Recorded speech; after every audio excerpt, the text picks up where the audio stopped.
There are rooms that seem to remember you long after you've left them. This one, a small sitting room above the high street, lined with the spines of forgotten philosophy, seemed to have done exactly that. I hadn't been inside for nearly a decade, and yet when I opened the door, the light fell across the same worn chair, the same teacup with its faint trace of dust, as though it had been waiting for someone to notice that nothing ever truly changes, only dims. I remember the smell of rain on the street below, the faint hum of evening buses drifting toward the station. Oxford, in its half-silence, felt like a cathedral reluctantly closing for the night. I had come to speak with a man named Hatherley, a retired don of literature whose reputation for brilliance was matched only by his fondness for obscure disputes.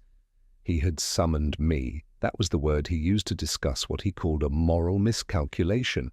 I had expected a quarrel over some examination irregularity, perhaps a confession of guilt too trivial for the courts but too weighty for the conscience. The fire hadn't been lit, and the twilight pressed itself into the corners like smoke. Hatherley was seated, his head slightly bowed, his hands resting upon a volume of Browning. He greeted me without looking up, as though we were resuming a conversation, paused years earlier.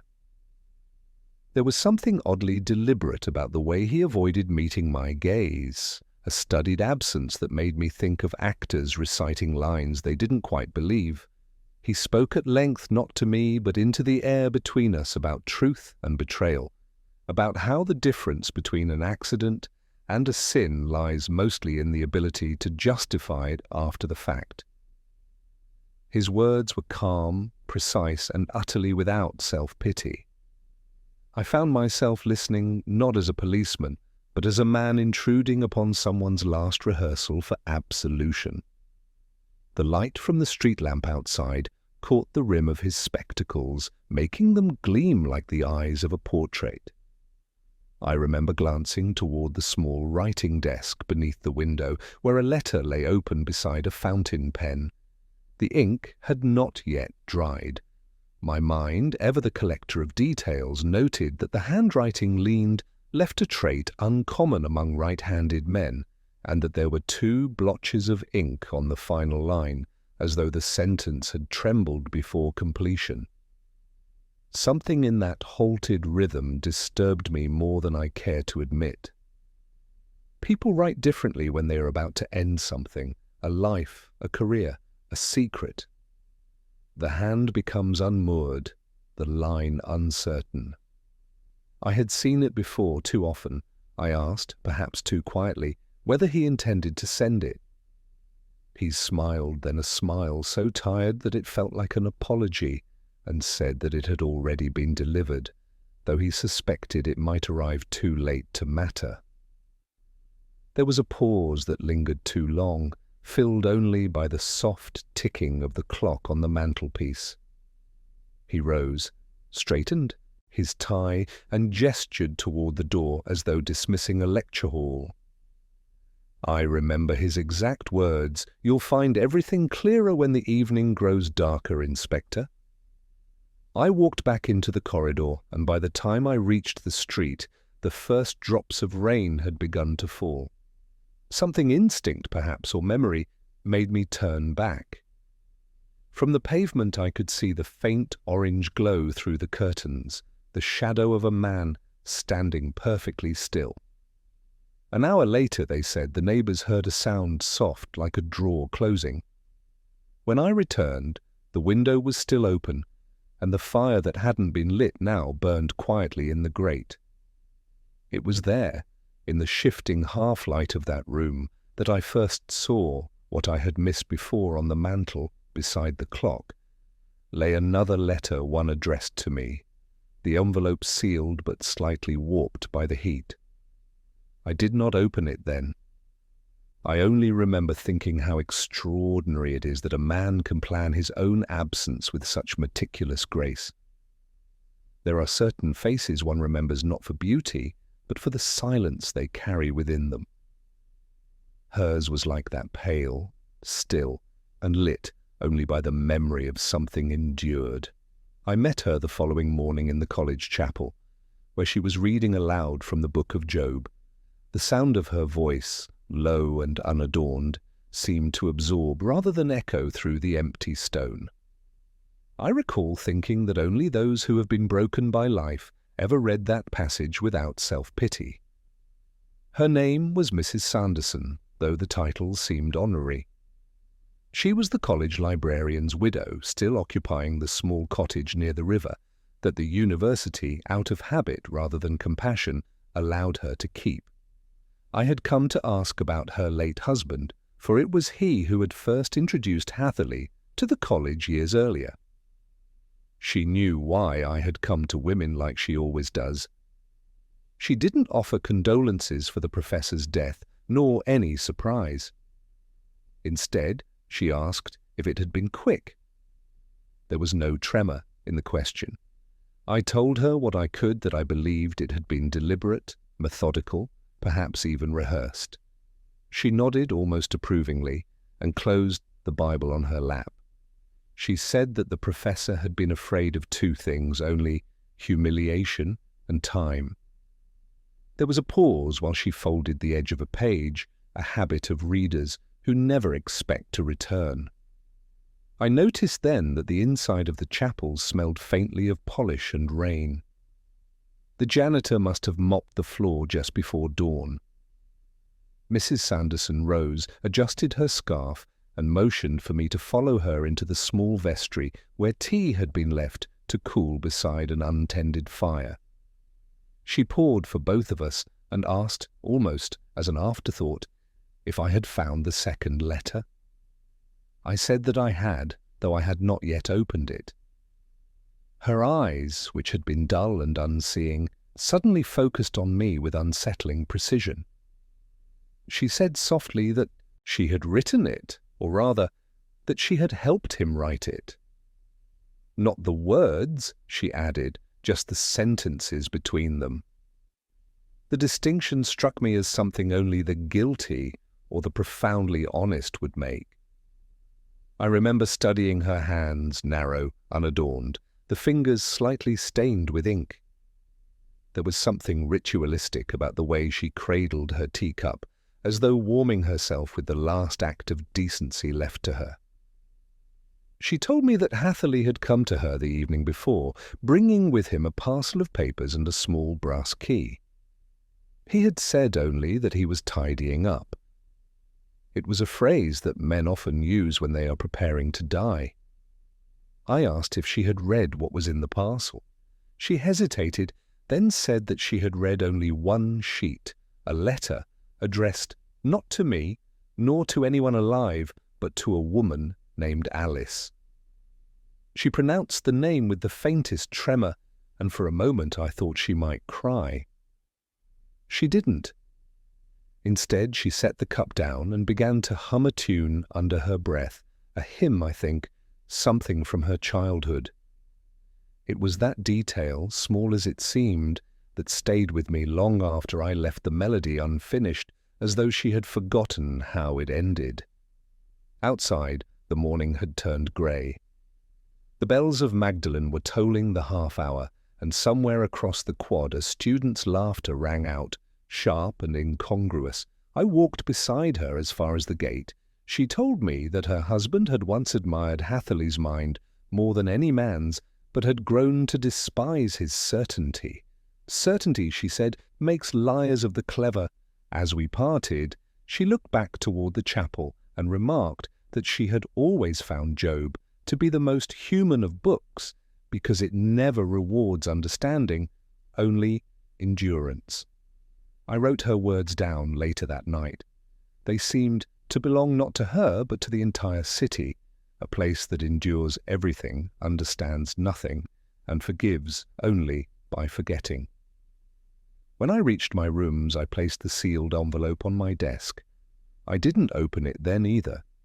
Instead, I poured a whiskey, sat by the window, and thought of the woman in the chapel reading Job by the fading light, a woman who spoke of endurance as though it were a kind of prayer, or perhaps a confession neither of us yet understood. It was the kind of morning that made Oxford seem carved from glass, all sharp light and frozen quiet. I remember standing beneath the archway of St. Anselm's, the breath rising like a veil before me, watching the figures cross the quadrangle with the slow, deliberate movements of people who fear breaking the day too soon.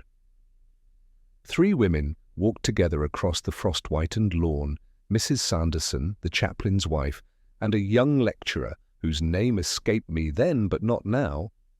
Their silhouettes, dark against the pale grass, might have been mistaken for a single shadow divided into 3 parts. Each of them, I would learn, had known Hatherley differently, and perhaps that was the trouble. Oxford is a city built on interpretation, where every truth has a commentary and every affection an archive. As I watched them pause by the chapel door, I wondered whether any of them were mourning him, or merely the version of themselves he had once illuminated. The chaplain's wife, Mrs. Elgood, was the first to speak when I approached. She had the untroubled candour of someone whose kindness was almost a habit. She said that the late professor had attended evensong 2 nights before his death, had left abruptly during the final hymn, and had not taken communion. She thought it strange, since he had been in what she called a mood of reconciliation. I noted the phrase reconciliation implies conflict, and I had yet to know with whom. The younger woman, Miss Layton, looked away as Mrs. Elgood spoke. She was striking, not for beauty but for restraint, the kind that draws attention by withholding it. Her eyes lingered on the ground, following the edge of her own shadow. When I asked whether she had known him well, she replied that she had once been his student. Then, after a pause, too precise to be accidental, she added, "For a while." It was Mrs. Sanderson who watched me most carefully, her gaze fixed not on my face but on the small notebook I carried. I sensed she wanted to know how much I had written, how much I would remember. She said, almost absently, that Hatherley had been sentimental in his way, fond of collecting people who reminded him of lost ideas. I asked what ideas those might have been. She said she didn't know, but that he'd once given her a book of poetry, and told her that only the unhappy ever read the footnotes. The wind shifted then, carrying with it the scent of damp wood smoke and the distant toll of bells. I found myself thinking about that remark about footnotes and unhappiness, and the kind of mind that sees clarity only in marginalia. Perhaps that was the beginning of my deduction, though I did not know it at the time. A man like Hatherley, who wrote in the margins, who preserved fragments but never conclusions, would never have left his last message sealed for long, which meant, of course, that the letter on my desk might not have been written by him at all. The thought came and went like the shadow of a bird across a page, too fleeting to grasp, but enough to alter the sense of what had been written there. I turned back toward the women, but they had already begun to walk away, their figures dissolving into the pale mist that rose from the quadrangle. For a moment, I imagined them as 3 eras of the same story: the believer, the confessor, and the witness. Each carried her silence differently. When I returned to my room that afternoon, I found the envelope again. I noticed for the first time that the seal was slightly uneven, as though pressed by an unfamiliar hand. I thought of Mrs. Sanderson's ink-stained fingers, of Miss Layton's calculated stillness, of the chaplain's wife, murmuring reconciliation like a prayer for someone else's soul. I poured a measure of whiskey, sat by the window, and watched the winter light fade from gold to grey. Somewhere in the city, the bells began to toll again, 3 times, spaced evenly apart. I wondered whether they were marking the hour, or simply echoing the rhythm of those 3 women walking across the frost. In Oxford, such distinctions seldom matter. Time, like guilt, repeats itself quietly. There was a man who lit the lamps outside St. Aldate's each evening, not because he had to, but because he said he couldn't sleep unless he did. He wasn't an employee of the college or the city council, merely an aging caretaker of the sort Oxford breeds and forgets. His name was Wharton. Thin, pale, with a voice that belonged to another century. I found him one evening beneath the archway, flame held steady against the lowering dusk, his face illuminated for a moment before the shadows reclaimed it. He asked if I was the policeman who'd been asking questions about the professor. I told him I was, though by then the word policeman had already begun to feel like an ill-fitting coat. He nodded, said he'd expected as much. People had been speaking my name, he added, though rarely with agreement as to what it meant. There was no irony in the statement, only weary observation. Wharton had known Hatherley too, though not in any official capacity. He said the professor used to walk with him on winter evenings around Christchurch Meadow, sometimes as far as the Botanic Garden. He'd talk about light, Wharton said, about how every lamp reveals only as much as it hides. It had sounded poetic when Wharton said it, though I suspected Hatherley had meant it quite literally. That was his way of turning philosophy into an exercise of precision. I asked if he'd seen him recently. Wharton paused, lowering his flame to shield it from the wind. 3 nights before his death, he said. The professor had come out after dark, carrying an umbrella, though the sky was clear. They had walked together to Folly Bridge, and the professor had asked him a peculiar question. What word would you choose if you could have only one for the rest of your life? Wharton had thought about it for some time, then answered light. He said Hatherley smiled not kindly, but approvingly, as though confirming an experiment. Then he'd asked another question. And if the word were taken from you? It was at this point that Wharton looked up at me, the lamplight flickering across the hollows of his face. I never answered that one, he said quietly.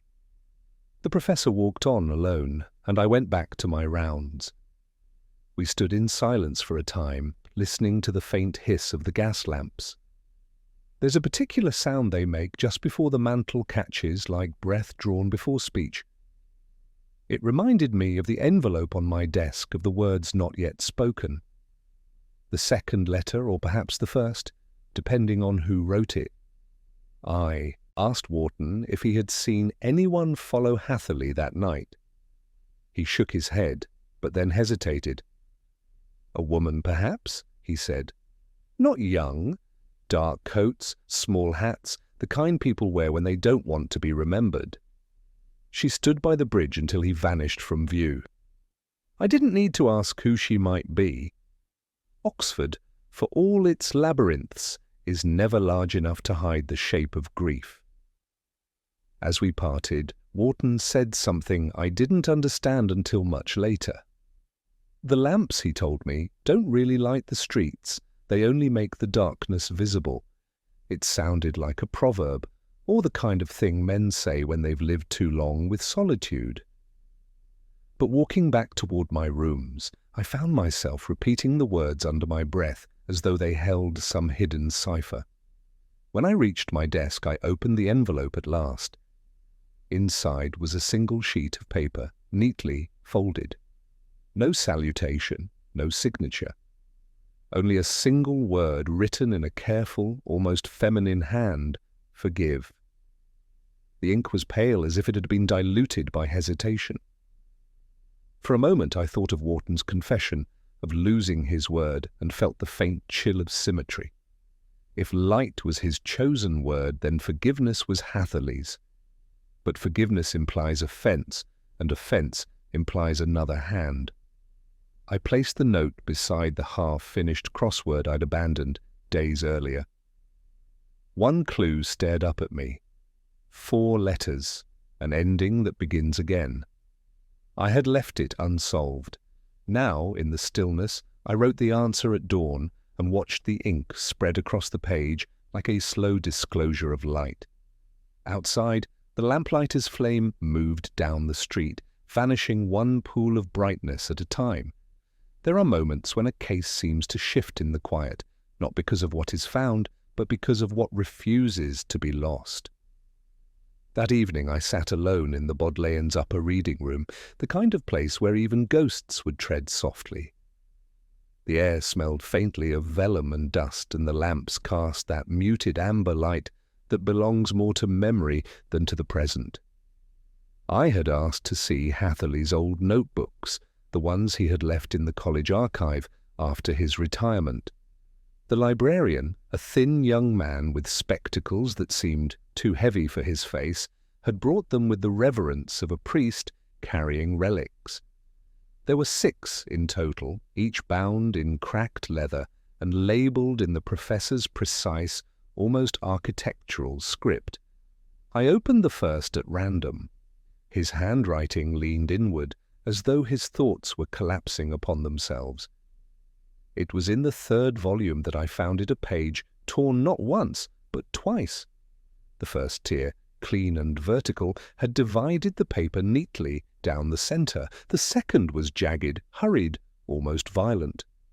What remained was a fragment, no larger than a hand, with only a few words. Legible light belongs to those who forgive the dark. The ink had bled slightly, as if written in haste, or with an unsteady hand. I stared at the fragment for a long time, letting the sentence rearrange itself in my mind. There was something about that phrase, light and forgiveness, that echoed the letter on my desk, the one that said only, "Forgive." The coincidence, if that's what it was, began to feel less accidental. The librarian had drifted back to his desk and was humming tunelessly. I asked whether anyone else had consulted these notebooks in recent months. He hesitated before answering.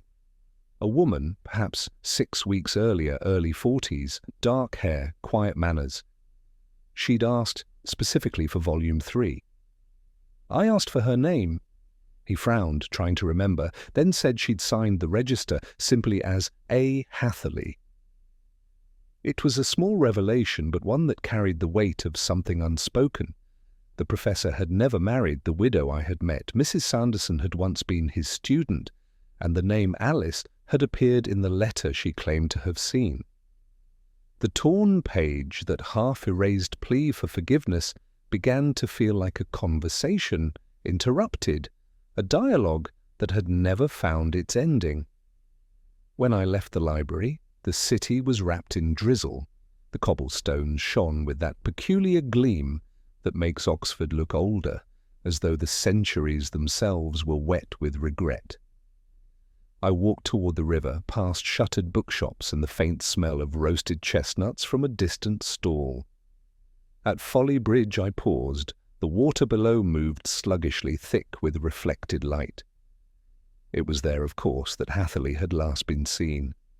I leaned against the cold rail and imagined him standing where I stood, holding the umbrella he hadn't needed, asking questions no one could answer. What word would you choose if you could have only one? The lamplighter's story returned to me, and suddenly I understood. Hatherley had been searching not for redemption, but for precision. Every word he had ever written, every torn page, was an act of narrowing, of distillation. Perhaps forgiveness, to him, was not moral at all, but linguistic. I took out my notebook and wrote the fragment again, this time completing it as my mind suggested. Light belongs to those who forgive the dark. It was in its way a confession disguised as philosophy. And like most confessions, it had been written too late. When I turned to leave, I saw her, or thought I did. A woman standing at the opposite end of the bridge, half hidden beneath an umbrella. She was motionless, watching the water. I called out, though softly, as one does when uncertain of reality. The figure turned, and for a heartbeat I believed it was Mrs. Sanderson. Then the light shifted, and the bridge was empty. Back in my room, I unfolded the torn fragment once more. The edges fitted imperfectly, but enough to suggest that someone had tried to mend it and then thought better of it. There were faint traces of glue, the kind used to rebind pages. I knew then that whoever had torn it the second time had wanted the division to remain. I poured a whiskey, let it breathe, and watched the condensation gather on the glass. There are crimes that leave no fingerprints, only absences, and sometimes the absence itself is the clue.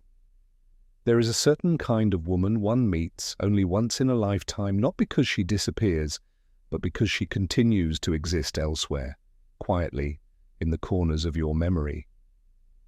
Miss Layton was such a woman. She came to see me one afternoon, unannounced, when the mist had begun to fall over St. Giles like a tired curtain. I had been marking the edges of my own thoughts in the crossword 5 down, 6 letters regret. The answer came easily, which felt almost indecent. She entered without hesitation, carrying with her a faint scent of rain and tobacco. She wasn't beautiful, not in the conventional sense, but there was a symmetry in her sadness that made one look twice. She said she'd heard I was asking questions about the professor. I told her that was true, though what I was really asking about she probably already knew. She smiled, or rather, allowed her mouth to remember how smiling was done, and said that she had known him long before he became the kind of man who wrote letters of farewell. We sat by the window. The city below looked half drowned in its own reflection, the kind of view that insists on confession. She told me she had once loved him, not in any grand, ruinous way, but quietly, during the years when he still believed ideas could save people. They had walked together often, she said, always in winter. He had spoken not of marriage, but of the past, as though every affection required a history before it could be trusted. I asked her why she never married him. She looked out at the rain, her profile lit like a shadow behind glass. Because he never asked, she said. Then, after a pause, and because I would have said no, there was no bitterness in her tone, only the steadiness of someone who had lived long enough to see how promises fail when tested by time. She said that Hatherley had been incapable of ordinary happiness, and that he viewed love as an equation to be balanced rather than a risk to be taken. When she realized this, she stopped trying to solve him. But she had never stopped admiring the precision of his unhappiness.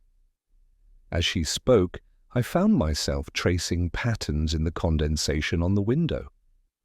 Her words had the strange quality of being both confession and defense, and I wondered whether she was speaking to me or to the absence he had left behind. At one point, she asked whether it was true that he had left a letter for me. I said yes, and that it contained only a single word. She nodded, unsurprised. That was his way, she said. One word, perfectly chosen to avoid saying everything else. I asked her whether she knew a woman named Alice. For the first time, her composure shifted, her eyes narrowed, almost imperceptibly, and she reached for her gloves, though she had no intention of leaving. She said she didn't know anyone by that name. Then, after a pause, she asked whether I thought Hatherley capable of deception. I said that everyone is capable, but only the intelligent make art of it. She stood, smoothed her coat, and told me she had once written him a letter herself, a reply to one he never sent. It had begun with a single sentence. I would have forgiven you if you had asked for the right thing. She had burned it, of course. People like her always burn their best sentences. When she left, the room felt colder. I noticed, on the small table where her hand had rested, a faint smear of ink as though the ghost of her writing had followed her here. I wiped it away, but the mark remained, invisible yet indelible, like something one remembers too late. That night, I thought of the title she might have given her life if she had ever written it down. The woman who didn't marry. Not out of pride nor prudence, but because she had understood something most of us never do, that some unions are better preserved in their unfinished form. Outside, the rain had stopped. The bells of Merton tolled faintly through the fog. I listened, counting the pauses between them, thinking how every silence has its own rhythm, and how hers had already begun to echo through the case like an unanswered prayer. It was one of those mornings when Oxford feels half asleep, as if the city has drawn its curtains against thought. The air hung heavy with mist, softening even the architecture's arrogance. I had arranged to see Dr. Petrus, the Latinist, who occupied a small, window-lined office in the upper corridor of St. Hilda's. He had been, by all accounts, the last to see Hatherley alive in daylight, though with men like Petrus, daylight means little. They live by lamplight and marginalia, their eyes accustomed to the ink of the past. He greeted me with the distant civility of a man who has long made conversation a form of translation. His room was austere, save for a single window overlooking the river, its glass warped by age into rippling distortions of light. The desk beneath it was a chaos of manuscripts, each margin a battlefield between correction and confession. He spoke first, of course they always do when silence threatens to expose too much. He said he had been fond of Hatherley, though not in any sentimental way. Admiration without affection, that was the phrase he used. They had argued, often and brilliantly, about the decline of meaning in language. Hatherley believed words had outlived truth. Petrus disagreed. He said the truth, merely tired of being pursued. I asked when he last saw him. Tuesday, just before dusk, Petrus said. The professor had come by unannounced, carrying a small bundle of papers and the look of a man who had already outlived his own intentions. He'd asked to borrow a book on Augustine. They talked for less than 20 minutes. At the end, Hatherley had stood by the window, watching the fog over the river, and murmured a line of Latin. Petrus recited it for me now, voice low. Deliberat lux in tenebris lucet, et tenebrae eim non comprehenderunt. The light shines in the darkness, and the darkness comprehends it not. He claimed Hatherley had laughed after saying it was not a joyful sound, but the kind that breaks rather than bends. Then he had left, forgetting the umbrella he always carried. I noted that detail. Forgetting, for Hatherley, had never been an accident. I asked whether the professor had left anything else behind. Petrus hesitated. On his desk, he said, there had been a slip of paper torn from a notebook, folded once, with a single word written upon it, claritas. Clarity. He had thought of a note for a lecture and threw it away. That was the moment of deduction, though I did not recognize it immediately. Claritas, the quality of lucidity in art and thought, was a concept Hatherley had often spoken of as an unattainable virtue. He used to say that those who seek clarity must first accept distortion. The word left on Petrus's desk wasn't an oversight, it was an equation waiting to be solved. As Petrus spoke, I found my eyes drawn again to that strange old window. The glass was uneven, almost liquid in its imperfections. Through it the world outside appeared bent, blurred, reimagined the river as a shifting line of silver, the willows little more than spectral silhouettes. I understood then what Hatherley might have meant. The search for light, for truth, is only ever achieved through warped glass. Before leaving, I asked Petrus whether he believed the professor had taken his own life. He answered without hesitation. Intellectually, yes. Morally, no. He had always preferred conclusions to resolutions. Outside, the mist had thickened. I walked along the path by the river, retracing perhaps Hatherley's final steps. The air smelled faintly of wet stone and decay. I stopped beneath the Latinist's window and looked up. The glass caught the light strangely, as though something inside the room was moving. I thought I saw a figure, just for a second, standing where the professor might once have stood, but when I blinked, it was gone. I reached for my notebook and wrote the word claritas beside the word forgive. They seemed, in some way, to belong to each other, one seeking understanding, the other surrendering. Perhaps they were the two halves of Hatherley's torn page, the echo of that divided life. The bells of St. Hilda's began to ring, their sound muffled by fog. The water below trembled with each vibration, distorting its own reflection.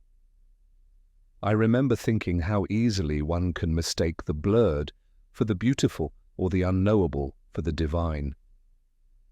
As I turned away, the Latinist's window caught the light once more, a shimmer that seemed almost deliberate, as if the city itself were offering a small, opaque reply. It was near dusk when I saw him again, the man I had not expected to return. He came walking across the quadrangle of Exeter, his figure indistinct through the drifting rain, yet unmistakable in its deliberate gait. There are men whose absence seems final even when they are only a street away, and yet when they reappear the world rearranges itself quietly, as if it had been waiting. Sergeant Lewis had told me he'd gone north, some teaching post, a quiet life, perhaps even contentment. But Oxford, with its slow gravity, draws back its own. He carried an umbrella under one arm and a small suitcase in the other, and I knew by the precision of his step that he hadn't come for nostalgia. We met under the archway. He looked older, but not by much, just enough to seem carved by regret rather than time. He said he'd heard about Hatherley. He said it simply without inquiry, as though death were a mutual acquaintance. I told him what little I could, or perhaps what little I understood. He nodded, his eyes fixed somewhere behind me, on the walls, the rain, the familiar decay of stone. He had known Hatherley once years before my time during some ill-fated lecture series on moral philosophy. He said they'd argued, not about ethics, but about language. Hatherley believed that words, once spoken, ceased to belong to their speaker. My visitor, I never named him, even now had disagreed. He believed words tethered their originators forever, like echoes that refused to fade. We walked together beneath the cloisters, the sound of our footsteps muted by dampness. He spoke of returning letters of forgiveness unasked and therefore incomplete. He said that Oxford was full of unfinished sentences. I thought then of the professor's torn page, of the single word written on it, and felt again that uneasy conviction that nothing in this case had been accidental. He stopped by one of the old lamp-posts, its flame blurred by mist. He asked whether I believed in redemption. I said I believed in the wish for it, which is not the same thing. He smiled faintly, and I could not tell whether it was pity or recognition. It was only later, when I walked him to the gate, that he mentioned something which at first seemed trivial. He had visited the chapel earlier, before finding me. There, he said, he'd noticed that one of the hymnals was missing its final page. It struck him because he had once written a paper on the symbolism of ending the notion that absence itself can act as punctuation. The missing page, he added, had left behind a faint imprint of words from the opposite leaf. The light of the righteous rejoiceth. He said it lightly, but it hung in the air between us uncomfortably near the line Hatherley had recited to the Latinist. I didn't reply. We stood for a while in that damp stillness that belongs only to Oxford at twilight. Then he extended his hand, an old gesture, oddly formal, and said he was leaving in the morning. I asked whether he would return again. He looked at me for a long moment, then said something that felt less like an answer than an echo. One, always. "Returns, Inspector. The only question is to what?" When he had gone, I remained at the gate, watching the fog thicken around the lamps. His figure vanished quickly, but the sound of his footsteps carried on for several seconds longer, as though the stones themselves were reluctant to release them. Back in my room, I opened my notebook and wrote a single line beneath the others. "The man who returned, or never left at all." The distinction seemed less important than it once might have. I poured a small measure of whiskey, sat by the window, and listened to the city turning in upon itself, the last bells fading, the drizzle returning with quiet insistence. Somewhere in the distance, perhaps only in my mind, I thought I heard the echo of that verse again. Light, rejoicing, forgiveness words that meant everything to a dead man and nothing to the living who survived him. It was raining again that night, a soft, diffident rain, the kind that seems to apologize for falling. I had gone to the college library, though I no longer recall why. Habit, perhaps, or the faint hope that silence might reveal what speech had failed to. The reading room was deserted, save for the faint crackle of the fire and the sound of water dripping somewhere beyond the windows. It was there that I first noticed the book. A slim volume of verse lying open on the central table, its pages curling faintly from damp air. I knew the poet's name, of course. Everyone in Oxford did. A minor figure of the 1930s, fond of Latin epigrams and disillusionment. Yet what caught my attention wasn't the text, but the handwriting in the margin, small, precise, unmistakably Hatherley's. The ink was fading, the pen strokes careful, restrained, almost penitential. Beside one poem, a meditation on confession, he had written only 2 words. It was, perhaps, the most honest thing I had ever seen him write. The librarian, a woman whose name I never learned, appeared then, moving softly as if the air itself might bruise. She said the book had been found earlier that afternoon in the reading carrel Hatherley used. It hadn't been there before, she was certain of that. Someone had returned it after his death. She asked whether I wished to keep it. I told her I would, though in truth I think she would have given it to anyone who asked, with sufficient weariness.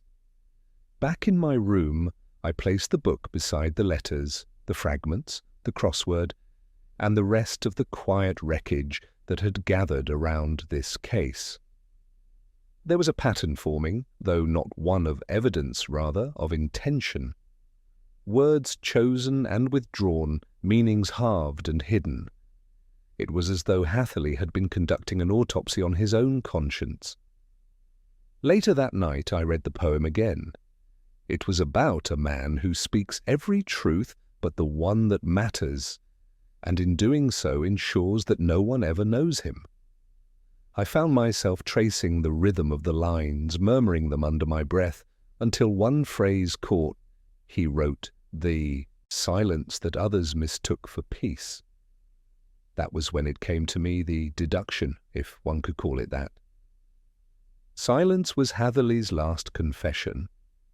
He had not sought forgiveness from God or from the living, but from language itself. He had written, crossed out, and written again until the words refused him. In that refusal he must have found a kind of completion. The next morning I went to see Mrs. Sanderson once more. She was in the garden, pruning roses in the cold. She seemed unsurprised to see me, as if she had been expecting this inevitable return. I showed her the book. She turned the pages without reading, her fingers resting lightly on the marginal notes. She said she had given it to him years ago when he still believed in poetry. Then she added, almost absently, that she had once written her own verses, though none worth keeping. I asked whether she had written any recently. She looked at me, faintly amused, and said only that everyone writes poems when they are lonely, some on paper, others on the lives of those who loved them. As I left, I noticed a small notebook on the windowsill. half hidden beneath a pot of lavender. Its cover was stained with soil. She saw me looking and said, "Nothing worth reading, Inspector." I didn't press the point. Some silences, I've learned, are a form of mercy. That evening, back in my room, I returned to the book once more. I stared at the phrase in the margin, "not enough," and wondered who it was meant for, himself, the woman, the absent Alice, or perhaps for all of us who mistake understanding for absolution. I thought of the lamplighter's word, the torn page, the letter with its single plea. Each fragment seemed to circle the same unanswerable question: how much truth can a man bear before it turns against him? I closed the book and listened to the rain deepen. The city, in its own way, was whispering again, water on stone, footsteps fading under cloisters, bells dissolving into mist. I poured a whiskey and sat by the window, the glass trembling faintly in my hand. Somewhere between one drop of rain and the next, I thought I understood why the poet had stopped writing. It wasn't despair. It was completed. It was late when I returned to my rooms, later still, when I noticed the crossword again. It lay on the desk where I had left it days before, folded neatly beneath the half-empty glass of whiskey. The ink had begun to fade, the paper softened by the slow exhalation of damp Oxford nights. I stared at it as one might at an unfinished confession. I had filled every clue but one, 12 across, 6 letters. The clue read, "To seek forgiveness is to begin again." 6. At the time, I'd left it blank, distracted by the small cruelties of living reports to file, witnesses to revisit, the illusion of purpose. But now, under the yellow lamp, the words seemed to press upon me like a summons. Forgive, Claritas, dawn, light, each fragment from the case, each word returned to me in slow succession, forming not a pattern of fact, but of feeling. And somewhere in that quiet recursion I found the answer. Renew, I wrote it in carefully, the letters gliding into their appointed squares as though they had been waiting all along. But completion, I've learned, is rarely the same as closure. The crossword had belonged to Hatherley, that much I had confirmed. Mrs. Sanderson had recognized his handwriting at once, the precise, almost academic shaping of his letters. He must have worked on it in his final days, perhaps even on the night he died. There was something unbearably deliberate about it, as though he had been solving his own departure. I lit a cigarette, though I rarely smoke anymore, and allowed the smoke to drift toward the window. Outside, the city was suspended in mist, lamplight scattered, rain sliding down glass, the faint sound of footsteps somewhere beyond the gate. Oxford never truly sleeps. It merely changes the subject. I thought again of the people he'd left behind, Mrs. Sanderson, whose endurance was a kind of quiet indictment, Miss Layton, whose restraint was sharper than accusation, the man who returned, the Latinist, each orbiting his absence with their own form of silence. I had questioned them all, and yet every answer seemed to lead not outward, but back to the same dark centre. It was the librarian, weeks later, who would mention the smallest thing, a habit of Hatherley's, so ordinary it had gone unnoticed. He always solved his crosswords in ink, she said. Always. He claimed that mistakes deserved permanence. I had smiled politely then, but now the memory unsettled me, because the crossword on my desk, the one I had filled in, had been written in pencil. For a long while I stared at that simple discrepancy, my mind refusing to articulate what it already knew. Someone else had finished it, someone who wished to preserve the illusion of incompletion, but who also feared being found out. The erasures were faint, but there the pressure of a hand was more cautious than confident. The deduction, when it came, was less revelation than fatigue. The crossword had not been abandoned, it had been rewritten. Hatherley had solved it, every word, every clue, and then someone, perhaps Mrs. Sanderson, had erased it, piece by piece, leaving only what she wished the world to see: a man undone, not completed. I could never prove it, nor did I wish to. Some crimes are not born of malice, but of mercy, small acts of revision in the name of grace. What remains is merely the evidence of love misapplied. I set down my pen and leaned back, listening to the rain. In the hearth, the fire had dwindled to a low, uncertain glow. I poured the last of the whiskey and raised it slightly, not in toast but in acknowledgment to the dead man, the living, and the unsolved portion of both. When I closed my notebook, the room seemed to exhale. The crossword lay before me, unthreatening now, its final clue complete. To seek forgiveness is to begin again. I folded it once, placed it in the envelope marked with Hatherley's name, and let the silence reclaim what the words had left behind. I burned the letter on a Sunday evening. Not from duty nor sentiment, but from something that felt heavier than both.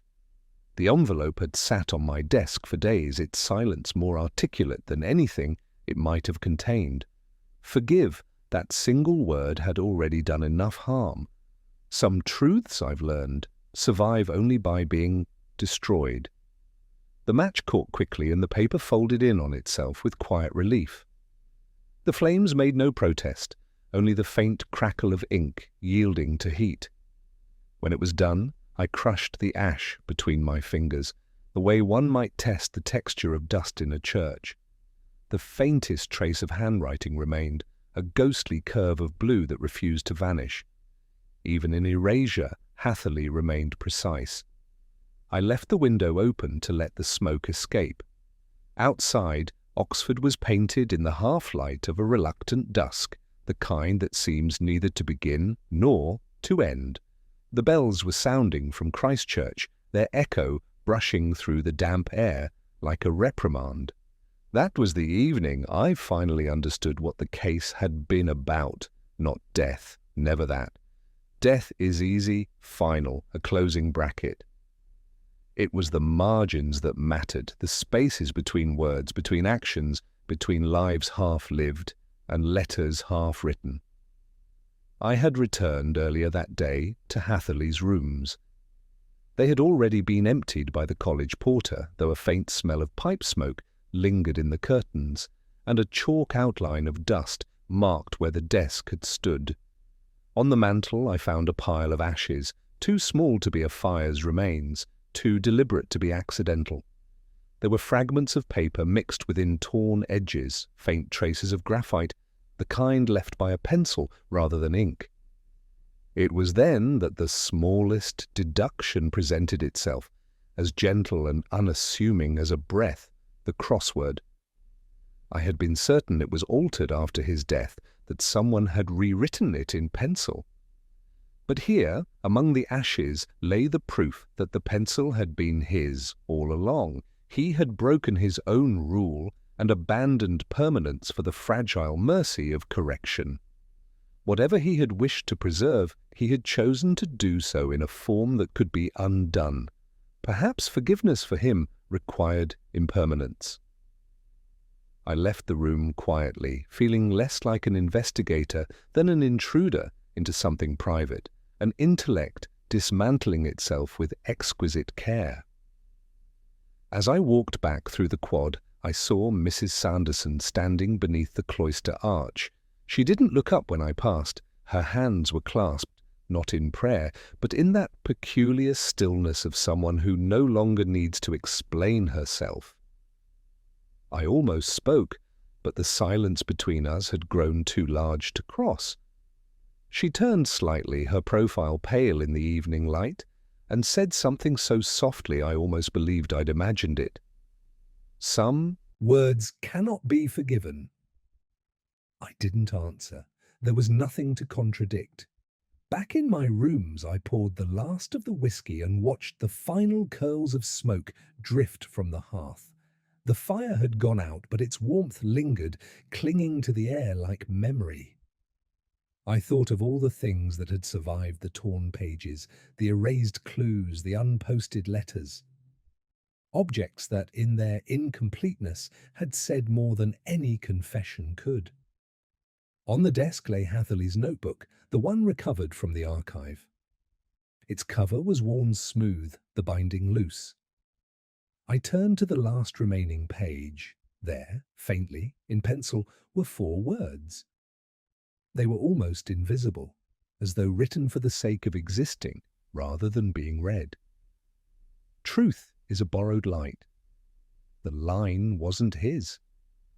I recognized it from an obscure translation of Augustine, but it had been underlined twice. A message, perhaps, or merely an echo. I closed the book and left it on the windowsill where the last light of evening touched it briefly before fading. Sometimes I think of that page, still not the words but the margins, the emptiness around them, what he chose not to write, what none of us do. The clock struck 9. Somewhere a door closed, and in that small final sound I felt the case end, not with understanding, but with the gentler weight of acceptance. There are evenings when Oxford seems to hold its breath, as though the entire city waits for some small mercy that never arrives. That night was like that.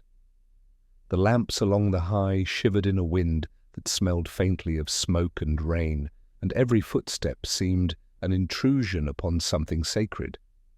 I remember walking without purpose, the way one does when the case is over, but the questions remain, following the glow of the lamps, as though they might lead me somewhere gentler than truth. I ended up, as I often do, by the river. The air was sharp, the surface of the water like dark glass. Somewhere in the distance, the chapel bells of Magdalen began to toll, slowly, patiently, forgiving. I stood and listened until the last note faded, and for a moment I thought of Hatherley not as a man to be studied, but as one simply gone. That distinction, I think, is what makes age tolerable. The city was emptying itself of sound. I lit a cigarette, though I had promised myself not to. The match flared briefly, a fragile defiance of darkness, then folded into the wind.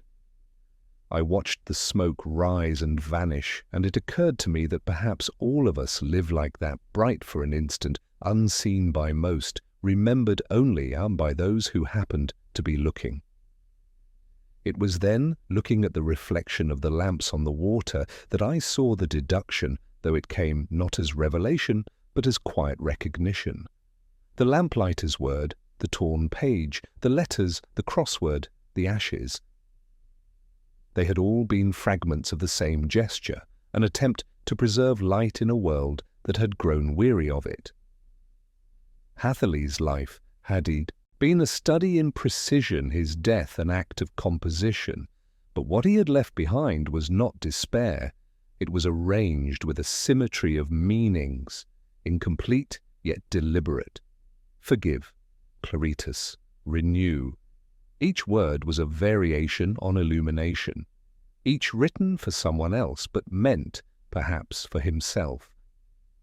I remembered something Mrs. Sanderson had said, that he feared humiliation more than death.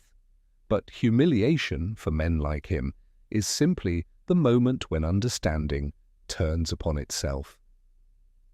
He had written his confession not in prose, but in sequence, trusting that someone would read it as he once read poetry, not for answers, but for rhythm. A light flickered then in the window of a house across the river. Just one, pale and unsteady. It seemed impossibly small against the dark. Yet it stayed. And watching it, I felt the faintest easing within me, a sense that the work, though unfinished, had not been wasted. That somewhere in those margins of ash and ink, he had found his quiet kind of absolution. I walked back through the cloisters, the echo of my steps following like memory. The porter at the gate nodded without speaking. His lantern swung slightly, casting long, uncertain shadows along the stones. I realized then how much of life is spent navigating those dim corridors, neither darkness nor light, merely the passage between them. Back in my room, I poured the last of the whiskey. The glass caught the lamp's reflection, a small, trembling halo. I sat and opened the window to the night air. It smelled of damp stone and distance. On the desk beside me lay Hatherley's notebook, the cover now soft from handling. I didn't open it this time. Some words, once read, lose their meaning. Some silences do the speaking for them. I left the lamp burning longer than usual, though there was no need. When I finally turned it off, the afterglow lingered on the wall, faint, persistent, unwilling to fade. It was, I thought, not unlike memory itself, or perhaps forgiveness. And in that pale, dissolving light, I understood what had eluded me all along, that not every mystery is meant to be solved. Some are only meant to be carried quietly until the light that stays becomes the darkness that no longer frightens.